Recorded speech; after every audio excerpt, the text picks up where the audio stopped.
Hello. So we have been talking about all the creatures that we first met in our first book from the beginning of the week, Up in the Garden and Down in the Dirt.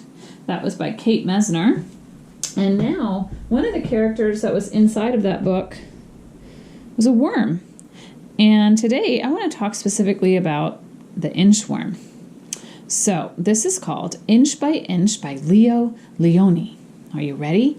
I want you to notice when you are looking inside of this book, I want you to look at the beautiful illustrations, and I want you to think about if you were thinking of something to do today after your book reading and looking for something to do by yourself, to do with some type of beautiful art experiment or experience, I'm wondering, what colors can you find around the house of paper or magazines or maybe old cloth that you're no longer using?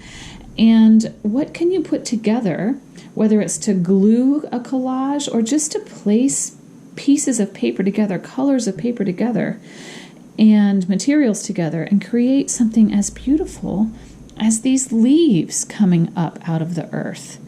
This, to me, looks like I could create it out of old magazine clippings, or even here, this looks like a piece of old wallpaper, possibly. Someone has cut out into a very thin, linear leaf shape.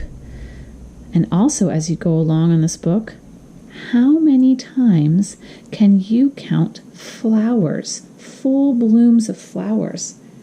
Are there any seeds or seedlings or young plants in this book? How about any other creatures that we've talked about this week that live in the garden? Let's get started. Inch by Inch by Leo Lionni.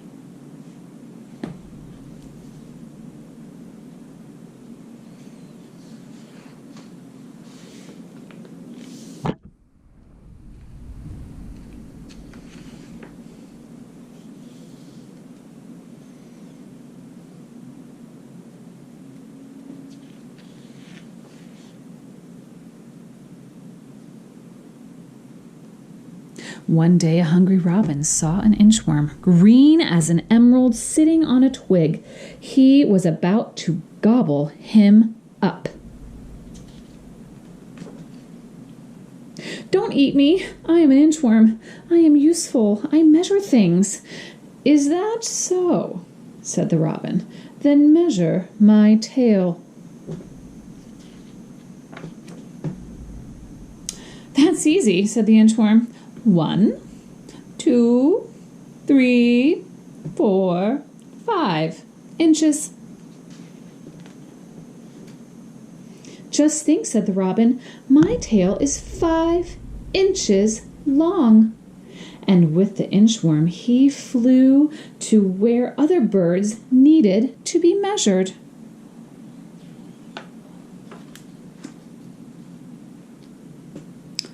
The inchworm measured the neck of the flamingo.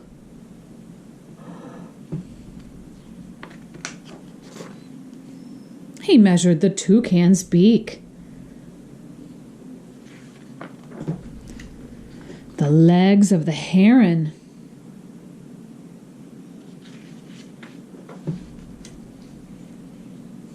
the tail of the pheasant. This is where the tail begins. That is where it ends.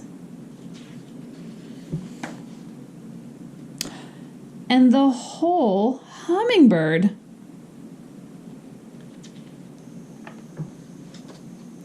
One morning, the nightingale met the inchworm.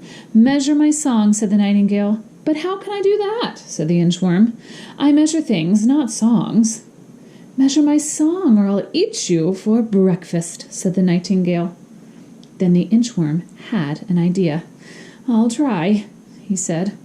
"Go ahead, sing."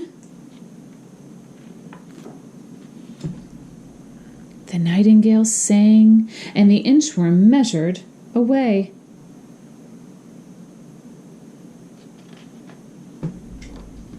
He measured and measured.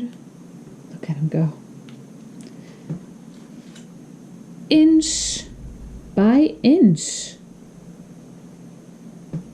Where is he on this page? Where has he gone?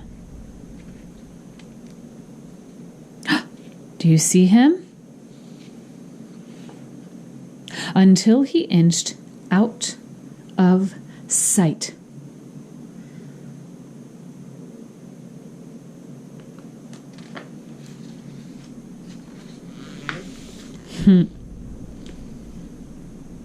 It's a tricky little inchworm there, isn't it? I think that inchworm knew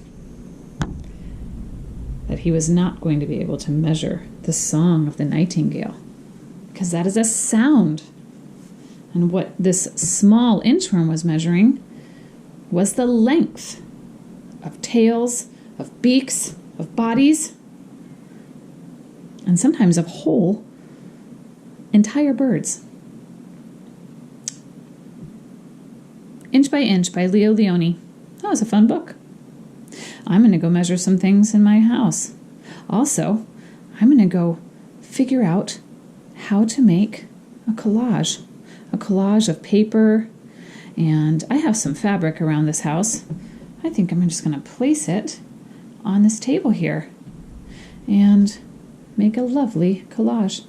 I hope everyone enjoys their day, gets to be able to engage in some art and creativity. Or maybe you just go and observe something quietly through your window, or go on a nature walk and measure things outside. Goodbye.